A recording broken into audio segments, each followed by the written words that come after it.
تبدأ في الحاجة وما بتكملش، تمسك كتاب، تبدأ كورس، تبدأ أي حاجة في حياتك وما بتكملهاش، بتمشي خطوتين وتقف في الآخر مش عارف تنجح في أي حاجة. ده موضوع حلقتنا النهاردة. السلام عليكم ورحمة الله وبركاته، أهلا بيكم في حلقة جديدة من بودكاست قهوة سادة.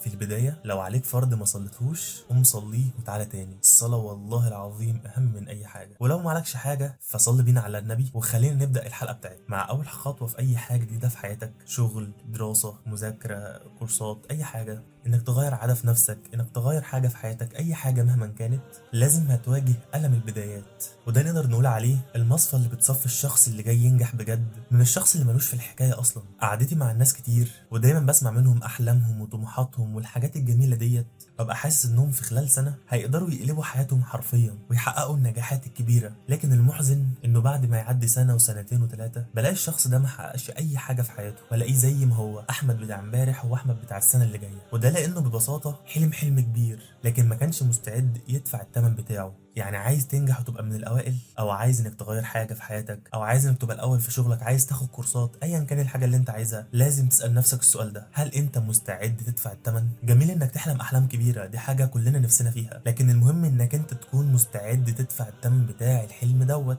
والا هيتركن على الرف جنب باقي الاحلام المنسيه. وكل ما حلمك يكون كبير كل ما بتبقى محتاج تطلع جهد اكتر وتبذل جهد اكتر ويبقى عندك تضحيات اكتر. ما ينفعش حلمك يكون كبير ومجهودك مجهود بط بلدي. لازم تفهم ان النجاح والله العظيم يستاهل كل التعب والبذل والتضحيات اللي احنا بنضحي بيها، وقله النوم والسهر وقله الاكل والكلام ده كله. النجاح حلو والله العظيم، والحياه هناك حلوه ومستنياك.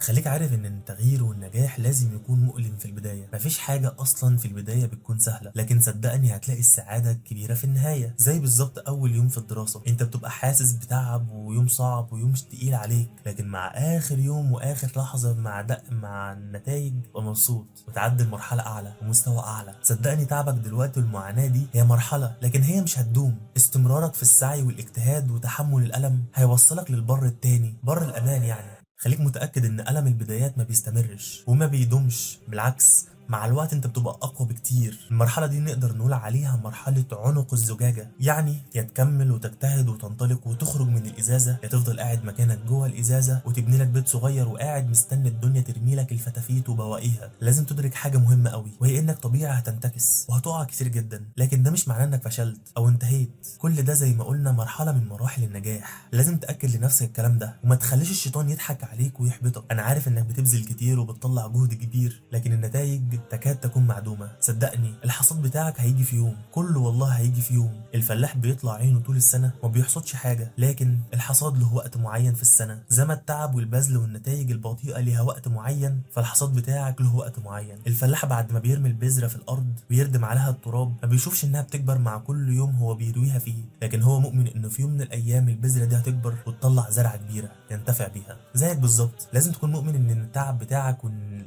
التضحيات بتاعتك في يوم من الايام هتبقى ظاهره للنور والنتائج بتاعتها هتبقى كبيره. خليك عارف ان الالم ما بيستمرش ولا التعب بيستمر، بالعكس انت بعد فتره وبعد مرحله من التعب بتبقى انت اصلا حبيت الموضوع لانك انت لمست نتائج. في مقوله حلوه بتقول: من تذوق النجاح ادمن التعب. انا عارف ان التعب يبان من بعيد ان هو وحش، لكن والله النجاح هو اللي احلى، ويستاهل والله انك تدفع وتضحي بكل الوقت ده. يستاهل انك تضحي بحياتك وكل حاجه فيها عشان تنجح. على الاقل لما ربنا يسالك عن عمرك فيما افنيته تعرف ترد عليه، تعرف تقول يا رب انا اجتهدت وعملت كل اللي عليا. النتائج مش مهم دايما تظهر في البدايات، مع الوقت والله النتائج هتظهر. النتائج ما بتمشيش بشكل خط مستقيم، كل تعب هيديك نتيجه. بالعكس انت هتشتغل في البدايه فتره طويله من غير اي نتيجه، لكن بعد كده صدقني النتائج بتكون مبهرة. خليك متمسك بأحلامك يا صاحبي، كمل عشان انت بجد تستاهل مكان أحسن من اللي انت فيه في يوم من الأيام. اتفقنا يا صديقي؟ ولحد هنا انتهت حلقتنا النهاردة. مش عايز أطول عليك أكتر من كده. حاول انك انت تفكر في حياتك من تاني، حاول انك انت تستعيد قوتك من تاني.